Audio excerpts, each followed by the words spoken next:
I want to thank viewer Ty Lamb, who inspired me to do this project by sending me pictures of a whole bunch of floor vents that he had made for his furnace. And I thought it was a great do-it-yourself home improvement kind of project. It's not a particularly difficult job, but it's repetitive. I made 6 of these, and the best advice I can give you is work up some sort of an efficient system to kind of set up an assembly line on your router table.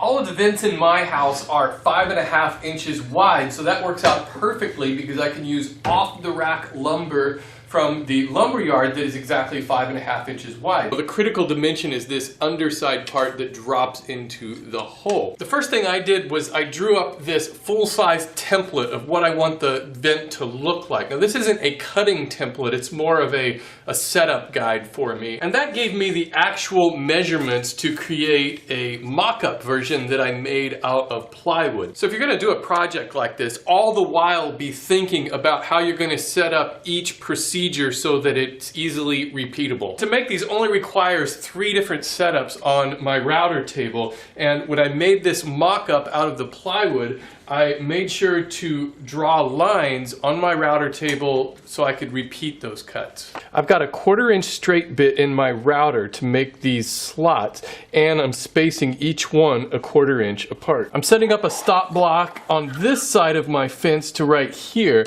and that's going to stop my wood when it gets to this point. And the stop block on the right side of the fence will finish up the slot on that side. So with that one setup, I'll be able to cut all of these slots just by turning the board, flipping it around, and moving the fence back.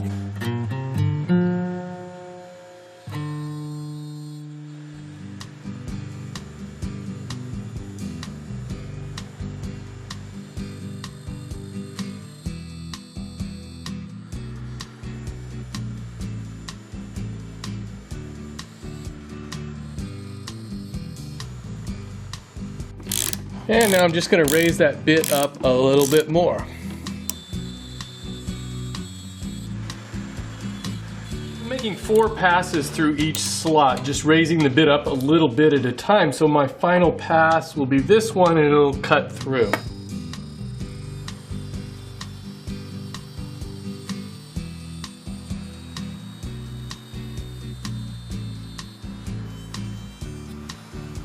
Since the space between all of these slots is a 1/4 inch, I need to slide my fence back a 1/2 inch. I'll place one of these boards that I just cut back in over the bit, and then I'm going to slide my fence back out of the way, and I've got a 1/2 inch sheet piece of MDF that I can just stick in there as a spacer and pull this forward until it touches. Then I can lock it down and remove all of this. Now the next pass I make will be exactly a 1/2 inch over.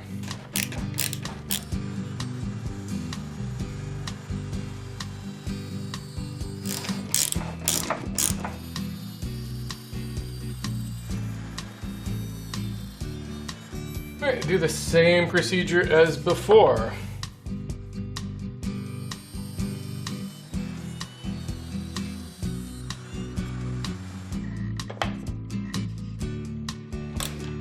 And in case you were wondering, yeah, this gets really repetitive.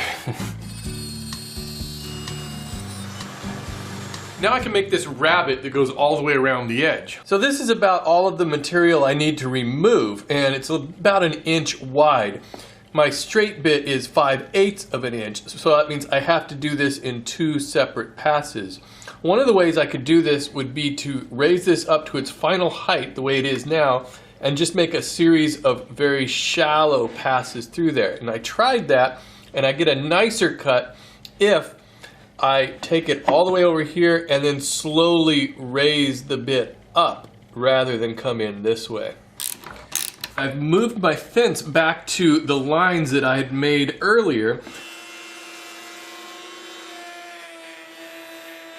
I'm taking a piece of 1/4 inch MDF that I've cut a little notch in, and I'm setting it down over the fence so that when I pass these through again, I can clean up these outside edges. And I don't even need to clamp this down because when I turn on my vacuum, it just sucks it right on against it. All I need to do now is repeat that whole procedure on all 6 of these vents, and then I'll raise the bit up just slightly and repeat the whole thing again until I finally get up to the final depth that I want it to be.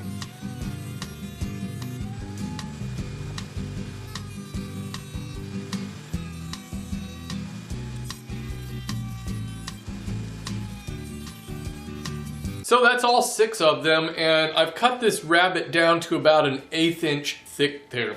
So I only have one final cut to make, and that's an easy one. I put a 1/4 inch roundover bit in my router, and now I can just move my fence up to the line that I marked at the beginning.